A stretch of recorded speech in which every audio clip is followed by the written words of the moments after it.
Wales finally get themselves a Six Nations win. My name's Mark. Let's talk rugby.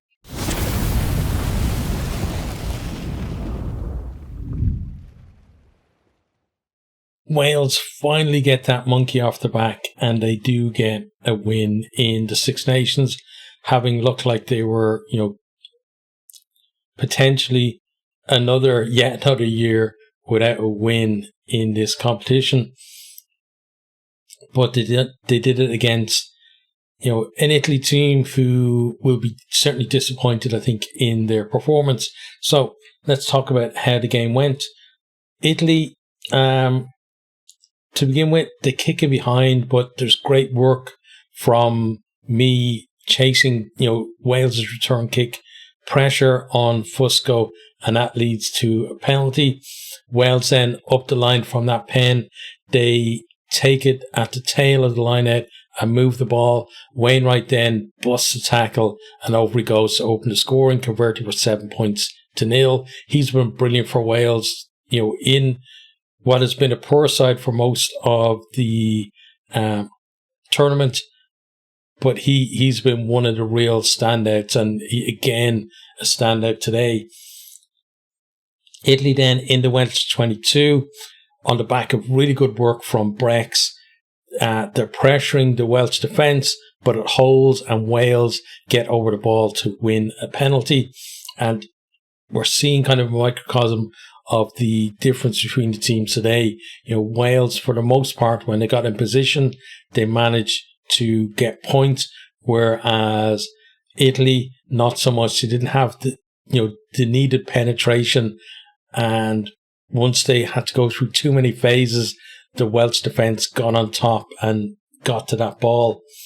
Italy then, they're trying their kicking tactics, really good contestables, and the fact that they're up there in the air, they're causing problems for Wales. But again, the thing is, they're causing problems, they're getting themselves in positions, but they're not turning any of that into points. Wales then to the corner from penalty, drive them all, stop just short. Then Wainwright forces his way over. We have a Timo check. On field is try, and after review, there's no reason to overturn it, converted for 14 points to 0. And just a little cameo there, Rutza ends up actually on top of the Welsh scrum. He was a jumper in the Italian lineout. Not an easy ride for him there. Italy then on the attack, but the ball turned over. Wales breakthrough. Lewis Rees-Sama, another guy who really stood out, especially in the first couple of rounds in terms of his stats. But great tackle on him from Italy. But Italy managed to concede a penalty, inviting pressure on themselves. Wales kick that to the corner. They go to the maul, and as they drive over, Lake is the score at the back, converted for 21 points to 0, and that was a halftime score. And that was basically the first half. Was Wales get in position, either they force a penalty or they go on to score. Italy get in position, they try to put the pressure on, they can't, and they end up conceding a penalty or coughing up possession. In the second half then, and Wales waste absolutely no time before getting that bonus point try. Great work first from me, and then Adams brings them to just outside the 22. Then the forwards get them up to a few metres out before Edwards goes over. He converts his own try for 28 points to 0. He then, not long after, adds another score, this time a drop goal. Italy kick a ball clear from their own 22. Regathered, popped off the him 40 metres out and sails the kick over the post. Absolutely brilliant strike from him, 31 points to 0. Italy then finally get themselves on the board as they drive them all over. It's Di Bartolomeo is the scorer. That's converted for 31 points to 7. But, it's not really sparking a comeback for Italy, although they do go on to get some further points. Archie Griffin as well goes to the bin for an infringement in the build up to that, but you're already thinking, the margin is too much for Italy to come back. They go to the corner from a penalty, go to the maul, and they drive over, but they get held up. Great defence from Wales, and who another standout, he's getting pats on the head for his part in that, putting himself, in harm's way to prevent the score. Wales, now they're coming forward again in a good position to 22, but Menicello over the ball wins a penalty, and Italy are able to clear. And Menicello, again, similar to Wainwright for Wales through the tournament, Menicello, no matter how well or badly Italy were playing, Menicello, big standout, really big performances from him. I'd got to be their player of the tournament, I think. Italy then breaking to 22, and it's that man Menicello again. Wales scramble well as Italy go wide to Ioane, and they manage to force them into touch. And, you felt like Wales in, rounds, the first couple of rounds of the tournament, they conceded a try there, but they really worked their asses off to make sure to cover that. Italy then back into 22 after another great carry from Menicello. Off to Allen, he stopped a couple of meters short. That's on the right. Then they recycle a couple of times, reset, and with penalty advantage, then they move the ball left. And Allen, not denied this time, he gets over to score. Conversions missed 31 points to 12. Then we have great link work on the right. That gets Italy from halfway into the 22. They then shift it left to Ioane, who gets it down in the corner. We have a TMO check though, and there's a great covering tackle from me, and he manages to force his leg and his knee onto the line and in touch just before the grounding, so it's no try. Absolutely brilliant defence there. And again, it's that kind of willingness to really put it on the line, to go for it, even if it looks like a lost cause, that made a massive difference for Wales today. Italy then, they do strike off a 5-meter scrum. They move it. Marin gets the ball down, but we again have a TMO check for the grounding. Both of them manage to slide in goal, blocks the grounding. Marin ends up grounding short, and then he loses control of the ball, knocks it on. No try. Again, just brilliant desperation defence from Wales there that, wasn't really evident in a lot of other rounds of this competition. Wales then win a penalty at the resulting scrum, and that rubs a little bit of salt in the wound, because Italy's one, absolute shining light through this tournament has been that they've been the best scrum, and they probably were again today, but just at that moment where they're denied a try, they also concede a scrum penalty. Italy do have the final say as they strike from a scrum just outside the 22. Great interplay down the right as they get Garbisi over to score. And he then misses the conversion of his own try. And the final score is 31-17. Wales finally get a win in the Six Nations. Okay, so let's have a look at the stats in the game. So we'll start with possession, 51-49 in favour of Wales, so just about shading that. And then slightly better for them territory as well, 53-47, but pretty close. Attacking minutes then, 18-16.9, so again, close there. 4 tries to 3, which means that Wales getting a try for every 4.5 attacking minutes, whereas Italy are, 5.5 minutes for them. So taking more effort to get less tries in the end. Carries them 117 to 161. Meters carried 694 to 775. So very close on meters per carry. And then also close in terms of meters gained, 393 to 465. which tells that both teams converting just about half of their meters carried into meters gained as well, or just over that. Line break then 5 for Wales and 13 for Italy, which for both teams is kind of up compared to the rest of the tournament.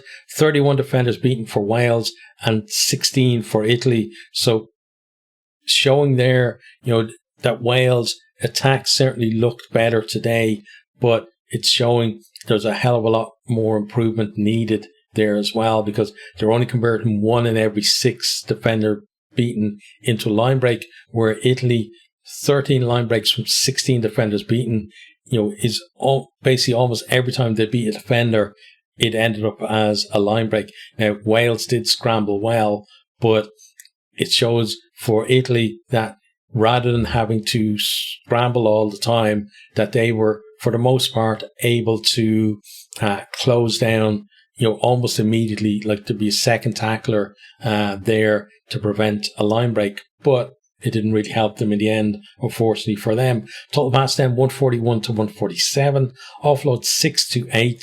So Italy, round about what we expect from them through the tournament so far. Higher though from Wales, showing that they're looking to move that ball, keep it alive. Handling errors then 8 from Wales, 9 from Italy. Turnovers conceded 14 to 16. So on those two negatives there, handling errors and turnovers conceded, Italy just about shading both of them, but they had massive impacts on the game in the end. Kicking then 25 to 26 kicks, which is kind of the average that we expect in the Six Nations. And Wales kicking for 812 meters to 694 for Italy. And that's showing there, that Wales, they were kicking longer. They were looking to turn the defence. They were looking to kick for position. They were looking to make sure that the game was going to be played in the Italian half of the field. They were putting up some contestables, because obviously every team will vary their tactics, but Italy were putting up more contestables, and then we saw that through the game. They're getting some joy out of it, but again, they weren't able to actually, turn that into something that led to points until very late in the game. And we can see here as well the short tackle kicks, 9 from Wales, which is about a third of their kicks through the game. 13 from Italy, which is about half of their kicks. So Italy were the ones that were putting up the box kicks, trying to chips over the grubbers, that kind of thing, for the most part. Onto defence then, tackles made 135 to 139. So again, very similar between the teams, but tackles missed just 16 from Wales compared to 31 from Italy. So Wales tackling at 83%, which is a big improvement from them over their average from the first 4 rounds. Italy, though, round about what we expect from them, 77% for them. Onto discipline then, 7 penalties conceded from Wales, so keeping that in the single figures, you can't really ask for much more than that. 10 though from Italy, so not quite achieving that same goal.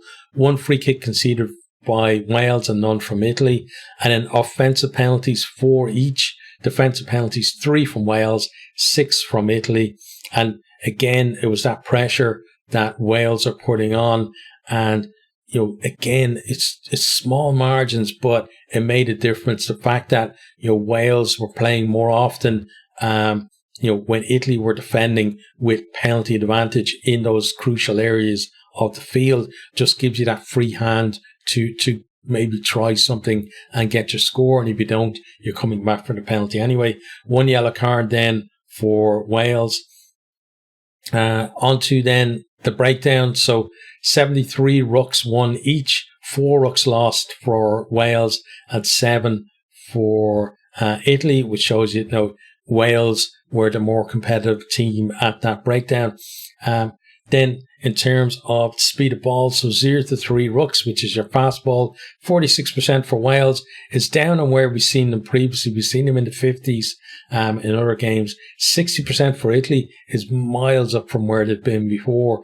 But again, finally they generate, we talked about them, can they generate fast ball? And they did, they managed to do it, but they couldn't actually do anything with it. And you wonder, do they actually play better with slow ball?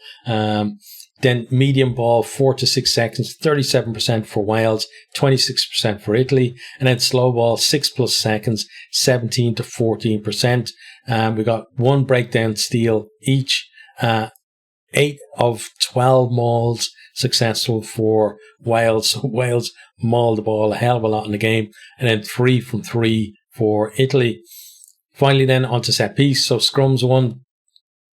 Wales 4 out of 5 and Italy 6 from 6. So Italy still the stronger scrum in the game, but again, not having everything their own way, the way they were earlier on in the tournament.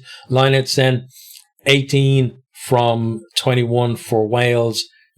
Isn't a terrible return, but it still could have been a little bit better. And then Italy 11 from 13 from them. Again, not great shakes from them, but they did return to getting a steal in the lineup. They got one steal. They were doing so well at it first 2 rounds. Then that middle period where they were playing France and England, didn't get a single steal, and then finally they go up with another steal right at the death. Right, so let's talk about the teams. We start with Italy first. Like I talked about in the preview, how I felt that they wouldn't be able to back up that performance against England. I felt that was kind of their cup final, if you like, and I think that proved itself today as well in the performance. They were just a little bit off in a lot of areas, and those things in rugby really add up. It means, if your physicality especially is down a little bit, you're when you have the ball, you're not winning the collision, and you're going backwards, and it disrupts your rhythm in attack. And then when you're in defense, if you're not winning the collisions and you're going backwards, it means that the setup of your defensive line, is affected as well, because players have to step back before they form the line as well. And that happened a lot in this game. But Italy overall, I think, can be very proud of the Six Nations spot that they put together. Beating Scotland in that first one. They came very close to potentially drawing against Ireland and Dublin as well. They came up against. They gave France. To that point, I think they were the third team to play France, and they were, and they gave them the best game that any of the teams, so Ireland and Wales, who played them previously, they'd certainly tested them more than either of those two did. And then in round 4, they got their first ever victory over England. So, it's been a really good campaign for them. They obviously would have loved to have finished with 3 wins, for their best 3 wins out of 5, their best Six Nations overall result. It wasn't to be for them, but this is an Italy team that from now on, that should be kind of the floor for them. It's going to be difficult to maintain that as a floor, but that's really what they should be aiming for, is winning two wins per year, rather than the way they were, if you go back like 5 years or so, perennial wooden spooners, people talking about them getting kicked out of the competition, etc. They've moved on from that, but the problem is for Italy, compared to any of the other teams, they just need to have 1 or 2 bad tournaments, and suddenly that talk comes back again. So I hope that they do progress from here. But you look at the youth systems they have there in place, and I feel like it's not just a case of it's this generation of players. There are players coming beyond that as well that are potentially going to lift Italy to even greater heights in the future. So definitely can be proud, I think, of their campaign. Then Wales, they finished on a high, and again, you could see improvement from them through the tournament, right? They started out getting absolutely hammered by England and Wales, or sorry, England and France. But then after that, came close to beating Scotland, but for, a lapse in concentration, really. Doesn't mean that they would have won the game if Darcy Graham had to score that try, but, they would have certainly been in a position to potentially defend the lead from there. Then they gave Ireland a really good game as well last round.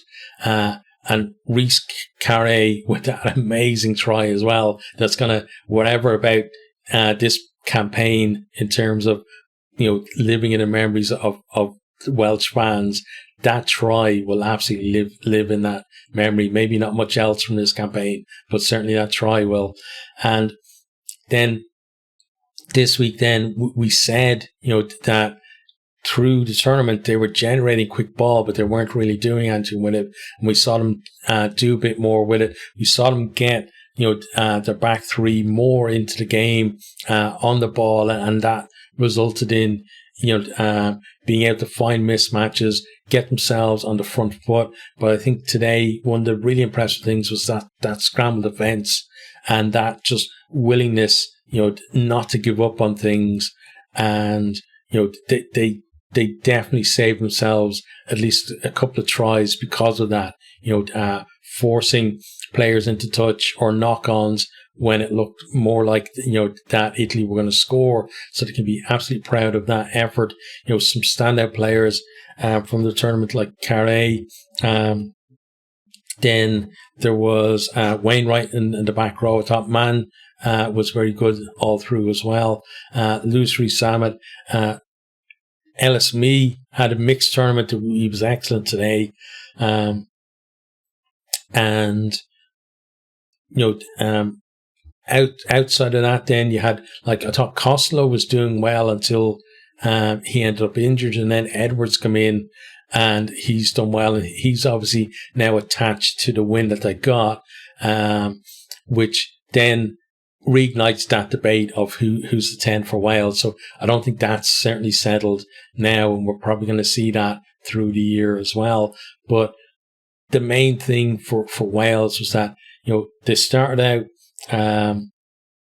where it was a case of they needed to find performances, and they did that. And then it got to the point where it felt like, well, now they need to get a result, and they delivered that as well. So, in terms of, for Steve Tandy and his coaches, seeing that progression through the whole tournament, that's excellent for Wales, and it's a springboard for them.